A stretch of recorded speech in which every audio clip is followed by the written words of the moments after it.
नमस्कार. शिष्यवृत्ती परीक्षेमधले संवाद आकलनाचे प्रश्न अनेकांसाठी हा जरा गोंधळात टाकणारा भाग असतो. पण विचार करा, जर पूर्ण गुण मिळवण्याची एक सोपी आणि एकदम प्रभावी पद्धत आपल्या हाती लागली तर. चला तर मग आजच्या या विश्लेषणात आपण बरोबर हीच रणनीती समजून घेणार आहोत. बऱ्याचदा असं होतं की संवाद वाचून प्रश्नांची उत्तरं द्यायची म्हटलं की थोडं कठीण वाटतं. म्हणजे संवाद तर सोपा असतो, पण दिलेले पर्याय इतके सारखे वाटतात की योग्य उत्तर निवडताना गोंधळ उडतोच. ही एक अगदी सामान्य अडचण आहे. पण आता याची अजिबात काळजी करायची गरज नाहीये, कारण आज आपण एक अशी स्पष्ट आणि स्टेप बाय स्टेप जाणारी रणनीती शिकणार आहोत, जी या कठीण वाटणाऱ्या भागाला प्रत्येकाची ताकद बनवू शकते आणि हो, पूर्ण गुण मिळवून देऊ शकते. तर मग आपला आजचा रोडमॅप कसा असेल? सगळ्यात आधी आव्हान काय आहे ते समजून घेऊ. मग वाचण्यापूर्वीची स्मार्ट तयारी कशी करायची ते पाहू. त्यानंतर वाचताना कोणती टेक्निक्स वापरायची. मग अचूक उत्तर कसं शोधायचं आणि शेवटी सरावाने चॅम्पियन कसं बनायचं हे सगळं आपण पाहणार आहोत. चला तर मग सुरू करूया आपल्या पहिल्या विभागापासून, आव्हान. आता हे प्रश्न अवघड का वाटतात? याचं कारण असं आहे की ते फक्त आपले शब्द तपासत नाहीत, तर तो संवाद कुठल्या परिस्थितीत चालला आहे, बोलणाऱ्याच्या भावना काय आहेत आणि त्यातले छोटे छोटे तपशील समजून घेण्याची आपली क्षमता तपासतात. आणि म्हणूनच ते कधीकधी आपल्याला चकवू शकतात. आता वळूया दुसऱ्या विभागाकडे, स्मार्ट तयारी. म्हणजे संवाद वाचायला सुरुवात करण्याआधीच आपण अशी काही तयारी करणार आहोत ज्यामुळे आपलं काम एकदम सोपं होऊन जाईल. यामध्ये दोन खूप महत्त्वाच्या पायऱ्या आहेत. पहिली, संवाद वाचण्याआधी एकदा सगळ्या प्रश्नांवरून नजर फिरवा. असं केल्यानं संवादाचा विषय काय असेल याचा एक अंदाज येऊन जातो. आणि दुसरी पायरी, प्रश्नांमध्ये जे महत्त्वाचे शब्द आहेत म्हणजे कीवर्ड्स ते लक्षात ठेवा. हे कीवर्ड्स म्हणजे आपले दिशादर्शक, वाचताना बरोबर उत्तरांपर्यंत पोहोचायला मदत करतात. आणि हेच आहे आपलं पहिलं SDA सिक्रेट. म्हणजे काय तर प्रश्नांवर एक फास्ट नजर टाकायची आणि महत्त्वाचे कीवर्ड्स लक्षात ठेवायचे. ही सवय तुम्हाला इतरांपेक्षा नेहमीच एक पाऊल पुढे ठेवेल.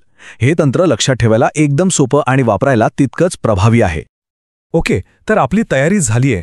आता आपण तिसऱ्या विभागाकडे वळूया, स्मार्ट वाचन. म्हणजे आता प्रत्यक्ष संवाद वाचायचा कसा ते पाहूया. इथे आपल्याला 4 गोष्टी लक्षात ठेवायच्या आहेत. 1. एकदम शांतपणे आणि लक्ष देऊन वाचा, गडबड नको. 2. संवादात नक्की कोण बोलत आहे म्हणजे पात्र कोण आहेत याकडे लक्ष ठेवा. 3. संवाद कुठे घडतोय, शाळेत, घरी की बाजारात, हा संदर्भ समजून घ्या. आणि 4थी सगळ्यात महत्त्वाची गोष्ट, बोलण्याचा सूर कसा आहे, त्यात कोणती भावना आहे आणि विरामचिन्ह जसं की प्रश्नचिन्ह, उद्गारवाचक चिन्ह या छोट्या आपण महत्त्वाच्या तपशिलांवर लक्ष केंद्रित करा. ठीक आहे, आता आपण संवाद कसा वाचायचा हे पाहिलं. आता वळूया चौथ्या आणि सगळ्यात महत्त्वाच्या विभागाकडे, अचूक लक्ष. म्हणजे योग्य उत्तर कसं निवडायचं आणि चुकीच्या पर्यायांच्या जाळ्यात कसं अडकायचं नाही ते बघूया. इथे बघा, एक सामान्य चूक काय होते. अनेक जण घाईघाईत ऑप्शन्स वाचतात आणि तिथेच फसतात. पण स्मार्ट रणनीती काय सांगते की प्रत्येक ऑप्शन, प्रत्येक पर्याय अगदी काळजीपूर्वक वाचा. कारण कधीकधी 2 पर्यायांमध्ये अगदी केसाएवढा फरक असतो आणि तोच आपल्याला अचूक उत्तरापर्यंत घेऊन जातो. आता एका खास प्रकारच्या प्रश्नाकडे लक्ष देऊया. यांना आपण नकारात्मक प्रश्न म्हणू. उदाहरणार्थ, हा प्रश्न बघा, विद्यार्थ्यांनी दिवाळीत काय केले नाही. इथे त्यांनी काय केले हे नाही विचारले, तर काय केलेलं नाही हे विचारले. या नाही शब्दावर आपला सगळा फोकस पाहिजे.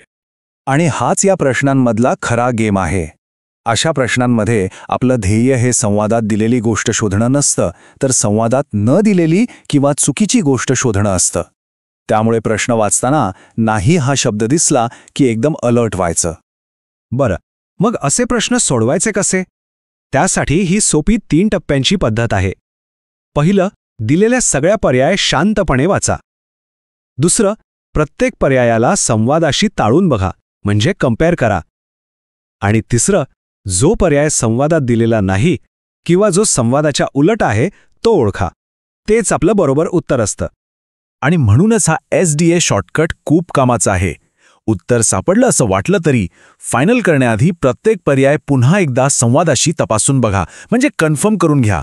असं केल्याने सिली मिस्टेक्स होण्याची शक्यता जवळजवळ 0 होते. चला आता शेवटच्या टप्प्याकडे जाऊया, विभाग 5, चॅम्पियनची मानसिकता. कारण कोणतीही रणनीती तेव्हाच कामाला येते जेव्हा तिचा भरपूर सराव केला जातो. सरावानेच आपण परफेक्ट होतो. तर प्रभावी सरावासाठी या 4 गोष्टी खूप महत्त्वाच्या आहेत. 1. नियमित सराव केल्यानं आपला आत्मविश्वास वाढतो. 2. घरी प्रॅक्टिस करताना टायमर लावा, म्हणजे परीक्षेच्या वातावरणाची सवय होते. 3.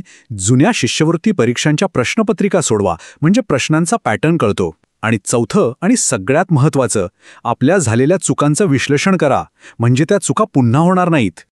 आणि हो, स्मार्ट अभ्यासासाठी आणि जास्तीत जास्त मार्क्स मिळवण्यासाठी SDA ॲप आणि वेबसाईटवर सरावासाठी भरपूर प्रश्नपत्रिका उपलब्ध आहेत, ज्यांचा नक्कीच उपयोग होऊ शकतो. तर आपण जे काही आज शिकलो त्याचं सार या एका वाक्यात आहे. प्रमोद सरांचा हा स्कोरिंग मंत्र नेहमी लक्षात ठेवा. आपलं उत्तर मुद्देसूद, अचूक आणि वेळेत असलं पाहिजे. या तिन्ही गोष्टी जमल्या की यश नक्कीच मिळतं. तर मग आता खरा प्रश्न हा आहे की आज आपण जो हा स्कोरिंग मंत्र शिकलो तो पुढच्या परीक्षेत वापरला जाणार की नाही. मला खात्री आहे ह्या रणनीतीचा वापर केला तर संवाद आकलनाच्या प्रश्नांमध्ये पैकीच्या पैकी गुण मिळवणं अजिबात अवघड नाही.